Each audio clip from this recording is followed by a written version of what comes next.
Hello there. I'm Scotty. You're not. Welcome back to another John Carpenter review. Here we're talking about Memoirs of an Invisible Man. And yes, I could have just stood behind the thing and done it invisible the whole time.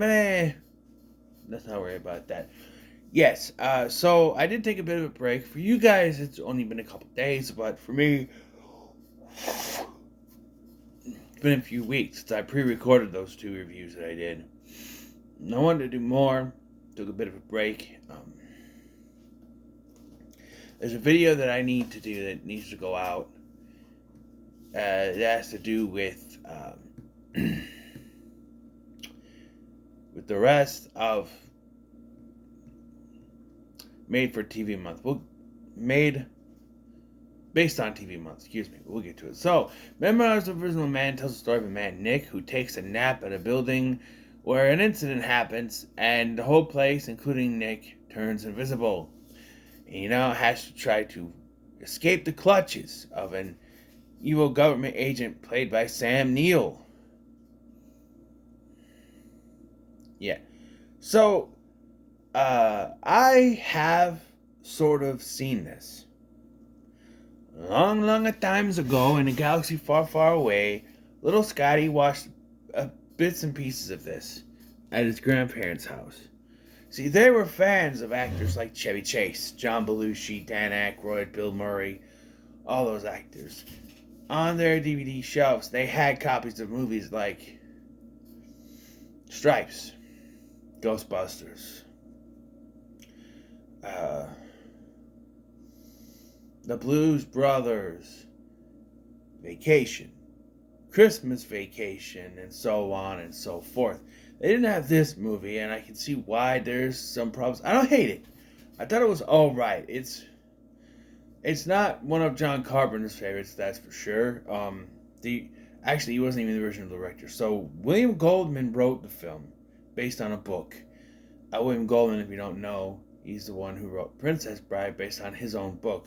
But he wrote this one, and he started writing it out as a comedy when he found out that Chevy Chase was going to be the star and Ivan Reitman was going to be the director. But Chevy Chase decided to throw his weight around and make this a serious movie. Ivan Reitman left and was replaced by Carpenter, although there was another director in between there that also had issues, but eventually we got John Carpenter to do this, and it's serious. But Chevy Chase is still Chevy Chase. That's what it is. And watching this, there's some parts where it's just like it hinges on him being invisible, and it's like we get it. You know, like there's a part where he smokes a cigarette, and you can see the smoke go into his lungs, but the lungs are down here? I thought your lungs were here. Not here. I don't know. So I'm not talking about her lungs. You're saying it's here. I don't know. You're eating food and you can see it go down, and yeah. Don't know that we needed to see that though. Because why are we seeing? Why are we able to see the inside of his body when he's doing stuff like that? Shouldn't we be able to see the inside of it? It's confusing. But yeah, so Chase plays this businessman named Nick, who he goes on this dinner with his friend George, played by Michael McKean, and George's girlfriend. There's another woman there named Alice. I think her name's Alice. Daryl Hannah. And immediately, okay, so one of the weak points of this movie is the romance, because as soon as they lay eyes on each other, they are just off to the races. They make out in a women's bedroom, and then he thinks she makes an excuse so they can sneak out to a hotel room to do it, but she's like, no, I actually have to meet someone. And so they decide to meet up for lunch at another date.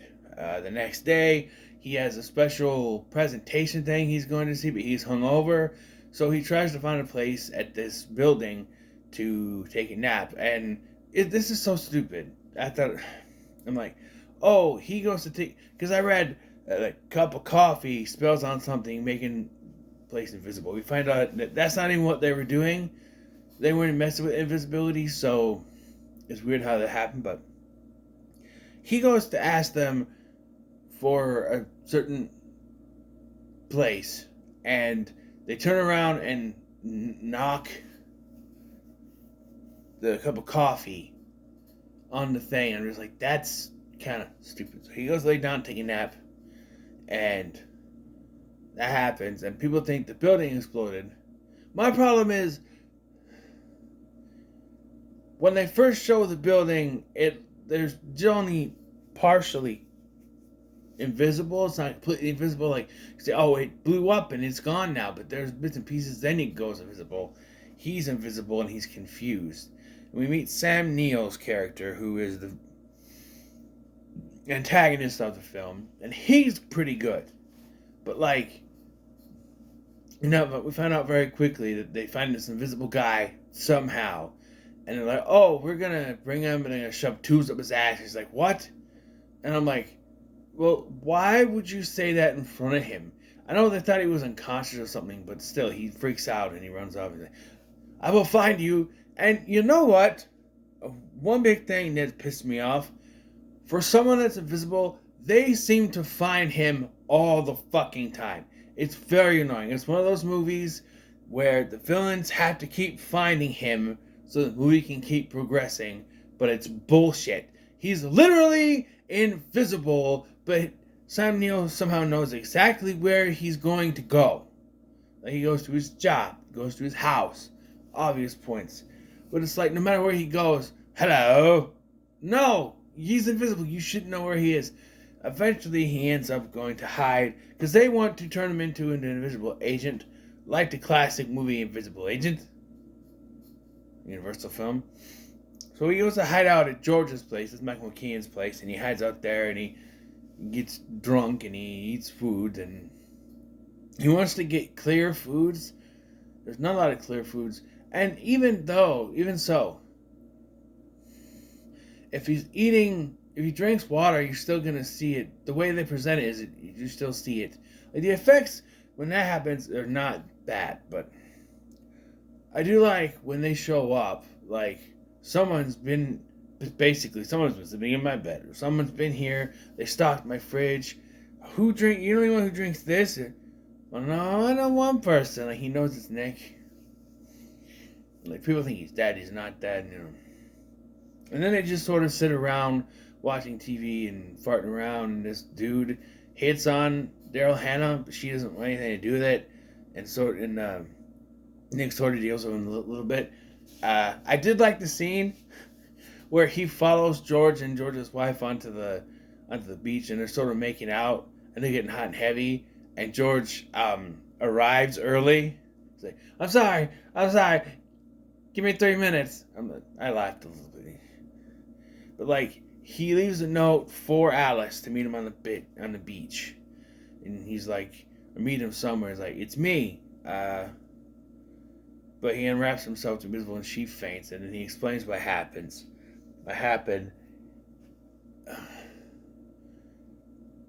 And I rolled my eyes at this, because they're talking, and it's okay, we're going to run away, we're going to get out of here. We cut to the business building, where Michael McKean's on the phone. Hey, you'll never guess who is sneaking around my house. Nick, what's his face? And I'm like, no. There's no way he would just randomly say that to someone over the phone. You only have him do it so the fucking government can find him again. I'm like, no.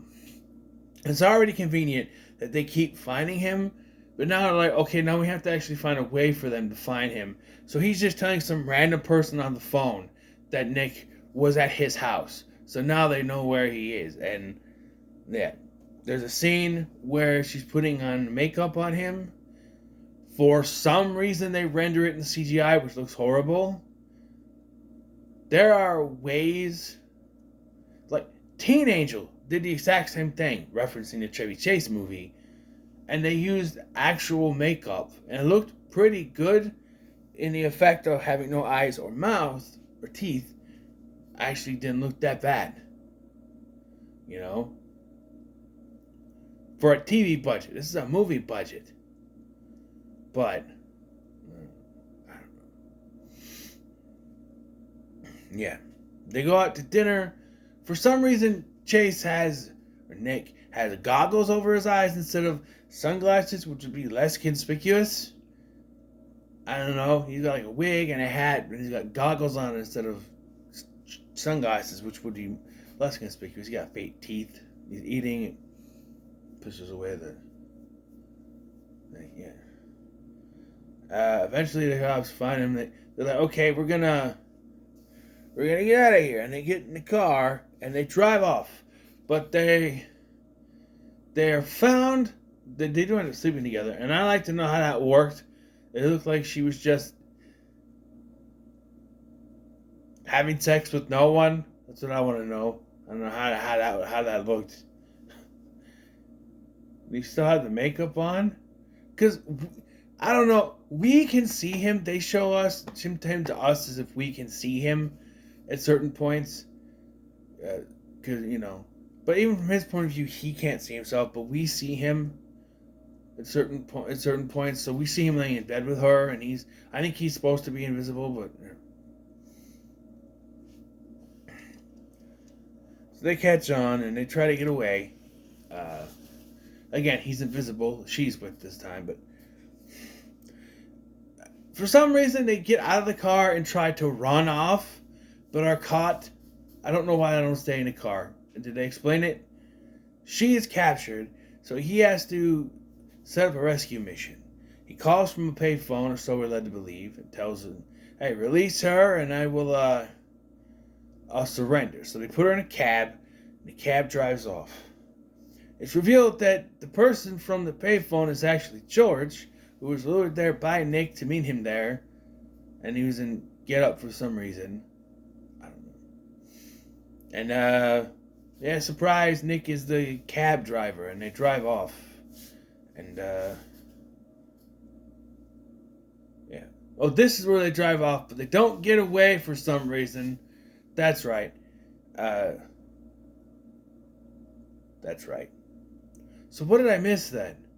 They end up getting Alice somehow, and that happens. Well, this is where they decide to get out and start walking, and then she's caught again, and it ends up on top of a building, where it appears that Nick jumps off the building, but he actually just threw his jacket off, and then Sam Neill takes a swan dive going after him, and he dies. And then Nick shows up in makeup and is like, pretend to be sad, and they walk away, and they drive off. And then we cut to some time later, like he cuts a line where it's like,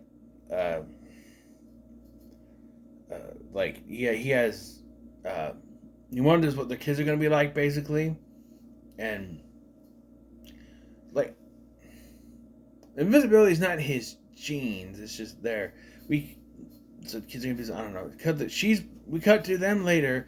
She's pregnant, and they're going skiing, and he looks invisible again on the ski lift, and the movie just ends, and I went, wait, no,